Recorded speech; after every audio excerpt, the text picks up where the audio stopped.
There's some domination there. Yeah, so this number right here, when we complete, given the pot odds, right, it's 1.8 to win 6.6.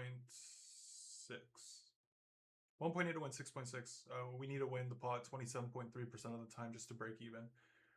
But that's not the bar that we're trying to clear, right? The bar, because if we fold it every single time, it would be minus half a big blind for every 100 hands we see. So it's lower than this. I don't know exactly how much lower it is, but it is lower than this number. Okay, so we can call, not closing the action. So what are the purpose of calls here? Well, good pot odds. Dominating both big blind and button, some parts of button's range, like big blinds, dominating both big blinds calls and some of button opens. Like, that's pretty obvious to me now. We're doing both of them at a roughly same frequency, nominal and 3-betting and calling. Do you want to explore one first? Sure. Which one would you like? 3-betting first. Let's just say we have ace queen here of clubs, and we jam. Like, how hard is this strategy? Calls you with flush draws, calls you with flush draws, calls you with flush draws, calls you with top pair, top pair. Like, it's not that hard to play this strategy. What about we bet small and then jam on all blank turns? Let me just check a few more hard. Like, king 9 of diamonds is a tough hand for him to play. You know, king jack of diamonds, tough hand for him to play. King jack off, but it's not that tough either. It's just like, okay, the pot's huge. Do you want to like gamble with equity? Yeah, but do you think people can? Well, I guess that's why I want to explore the small, because I wonder if people just call too much and then overfold to turn jam. We don't play small. Yeah, shit. So, I mean, we recognize this board as just like, okay, we play check and we play overbet jam. Not the greatest, but it's also not the worst. I would probably be range betting this board incorrectly. Yeah, same. All of these play check big. As we get a little bit lower in the texture, the checks is reducing, a little bit more big betting. Now we're seeing some quarter here, which is,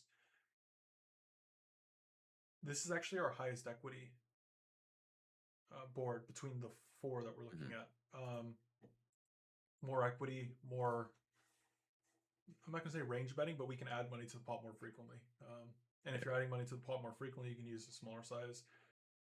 What's the difference between this pot strategy and the overbetting strategy? Pot had roughly 10 highs and belows. The all-ins were all basically broadways and higher.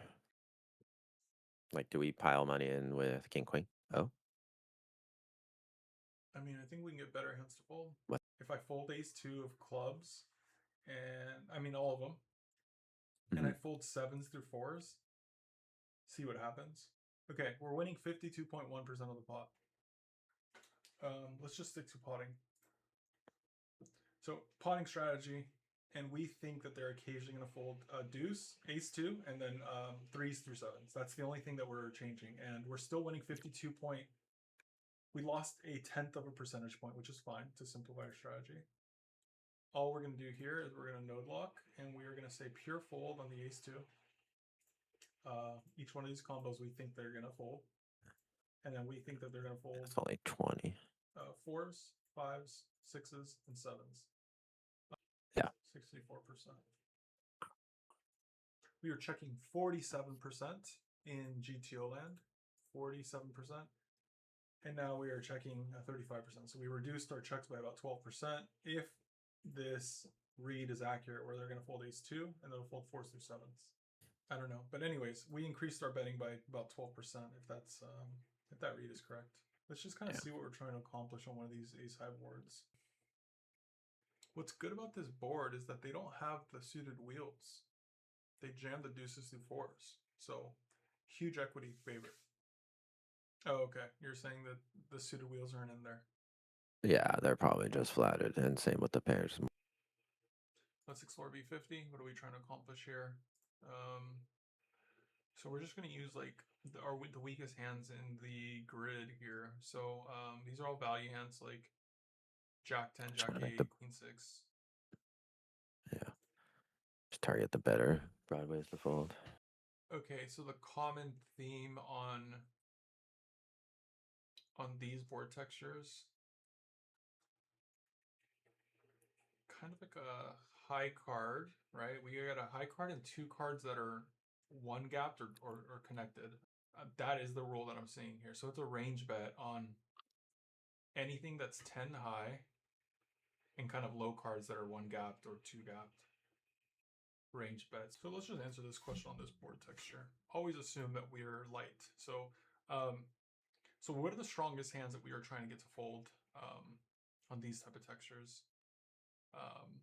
Like eights stands out to me. We're not trying to fold king ever. You're never, in general, you're never trying to fold top pair. So it's always on this board texture. It's going to be um, ace highs with backdoor diamonds and like eights. Making some diamonds fold. Like if he floated us with like ace nine of diamonds. Yeesh. Probably not. I don't know if that's happening. Yeah, we're giving them. We're basically potting. So like they're getting 2 to 1. So they need 33% equity. 9 diamonds and 3 aces is 12 outs. They're not getting the right odds. Wait, yeah, they have around 25% equity with these type of hands, and they need 30-ish, 33-ish%. Ace eight. I see more calls. It says 32%. I mean, look, we're actually getting technically the right 32.5, 32.4. So this is like these are literally the strongest hands we're trying to get to fold on the turn, besides Yeah, like a pair. Pot, win, I mean, pot. Yeah, they need 30. it'll happen sometimes, but not Yeah, reliable. yeah, you're right. Not reliable. Okay, cool, man. Good session. That was a lot, and I need to digest it.